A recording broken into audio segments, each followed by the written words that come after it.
We all recognize that tens of millions of years in the past, dinosaurs wandered across the planet and humans were nowhere to be found. But imagine if I revealed to you that researchers have uncovered signs of humans from thousands of years back. Signs that question all we believed we understood. It doesn't add up, right? Humans and dinosaurs weren't meant to share the same era. Nevertheless, proof like this turns up throughout deserts, valleys, and concealed terrains. There exist etchings and structures that resist reason, footprints flawlessly maintained in sand, stones engraved with unattainable accuracy, tools so intricate they appear to surpass human capability. Today, we're revealing 5 of the most enigmatic finds ever documented and the mysteries they might conceal. In 1930, a group of archaeologists under the guidance of Dr. Mark Roberts was investigating the pale sand dunes of New Mexico, hunting for indications of early human presence. What they anticipated discovering were basic relics, stone implements, fragments of pottery, perhaps a temporary settlement. But as they scoured the dunes, something peculiar drew their attention. In the midst of the undulating pale sands, Dr. Roberts spotted indentations in the ground. Footprints unlike any he had encountered previously. Initially they appeared commonplace, but the closer he inspected them, the more bizarre they grew. The footprints were unmistakably human, yet their positioning and depth implied adults striding beside beings long thought to have perished millions of years earlier. The intervals and dimensions were exact, as though captured in an instant, undisturbed by the passage of eras. The group carefully recorded each print, gauging, snapping photos, charting, and as they surveyed the nearby region, they unearthed further baffling proof. Tracks of animals that failed to correspond to any creatures existing now, proceeding alongside the human footprints as though they had traveled in unison. Dr. Roberts grasped the significance of the find. How was it possible for humans to have coexisted with beings that had disappeared from the world ages before? Might these footprints compel us to reconsider the timeline of human movement and ancient existence? Many years afterward, the White Sands footprints continue to puzzle. Certain individuals insist they represent an irregularity. Others contend they serve as evidence of something remarkable, a peek into a history that defies clarification. They indicate something remarkable. During the spring of 1950, a nearby guide close to Puma Punku, Bolivia, informed an archaeologist of odd stone structures visible solely at dawn on a distant hillside. Curious, the group departed prior to daybreak, trekking over rugged, fog-shrouded paths, pursuing routes that scarcely anyone had traversed. Upon arriving at the peak at last, the view rendered them speechless. Enormous barriers extended over the slope, each gigantic stone sculpted with remarkable exactness, meshing flawlessly with its adjacent ones without adhesive, without spaces, without rationale. Certain stones tipped the scales at up to 200 tons, yet somehow had been sliced, moved, and placed ages before contemporary equipment came into being. Every connection, every face seemed purposeful, as if engineered to withstand the trials of duration, seismic shifts, and severe conditions for thousands of years. The group gauged every connection, scrutinized every slice, and chronicled the location with great care.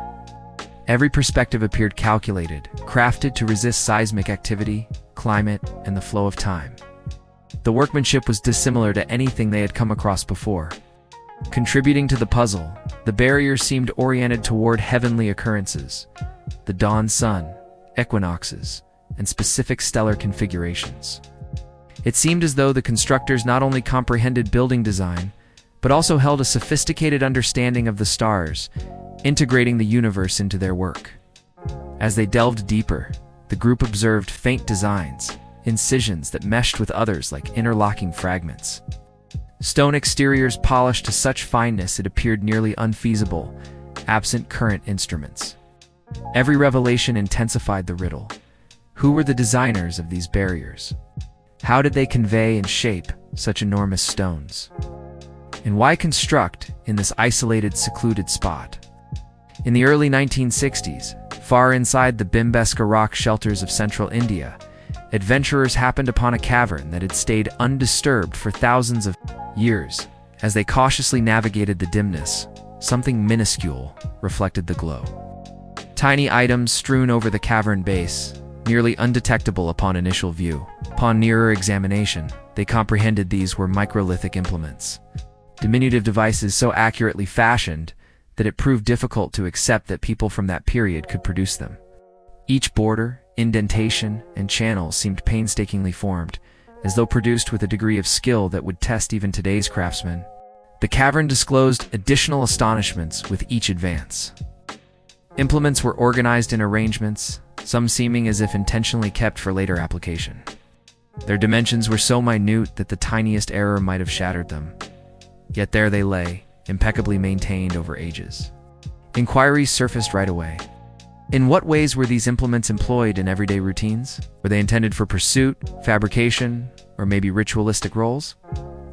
And most confounding of all, how did individuals residing thousands of years prior attain such extraordinary exactness, devoid of assistance from sophisticated devices? Efforts to reproduce these implements in the present frequently falter. Even utilizing current expertise, it proves nearly unattainable to reconstruct them without ruining their fragile form. In the early 1960s, far inside the severe Peruvian wasteland, a cavern was revealed that had lingered concealed for ages. Adventurers at first anticipated basic illustrations: routine existence, pursuers, beasts, and settlements etched into rock. But as the grit was swept away, a staggering tableau emerged. Humans were portrayed maneuvering airborne devices, sailplanes, primitive rotorcraft, and even apparatuses remarkably akin to today's aircraft. Certain depictions were incised, donning what resembled safeguarding attire. Hands clasping handles and mechanisms during ascent, as if halted in action. Every incision displayed exceptional focus on particulars. Appendages, enclosures, and command interfaces were meticulously molded, and the human depictions were situated in manners that implied comprehension of equilibrium, movement, and engineering. The incisions didn't merely illustrate aviation, they seized the spirit of an individual earnestly steering an intricate apparatus, an achievement deemed unattainable for humans thousands of years past. The extent of the assortment introduced yet another dimension of intrigue. Scores of rocks portrayed diverse apparatuses, ranging from compact sailplanes to grander, more elaborate flying contrivances. Designs spanning the incisions hinted at trials, scrutiny, and insight that appears well beyond its epoch. While inventorying relics in an overlooked Roman sepulchre, a compact crew of investigators chanced upon something that halted them abruptly. Amid shattered ceramics and grime-laden remnants rested a delicate glass vessel. Its engraving so refined that it might have been taken for standard adornment were it not for the occurrence that followed. As the daylight streamed via the sepulchre's slim aperture, the vessel altered. The profound emerald of its glass morphed nearly enchantingly to a vivid crimson directly in the crew's sight. The hue was infused into the essence of the substance, fashioned with infinitesimal specks of gold and silver that dispersed illumination in manners that even contemporary experts deemed perplexing. Investigators inspected it from all sides, elevating it, angling it, running their digits along the engravings. Every shift unveiled fresh aspects, fresh gleams. How could craftsmen from eras ago fabricate something so progressive, so accurate, absent the instruments or insight we consider commonplace now? This was not merely an item of elegance. It was a conundrum inscribed in radiance and substance, a remnant that resisted the constraints of its period.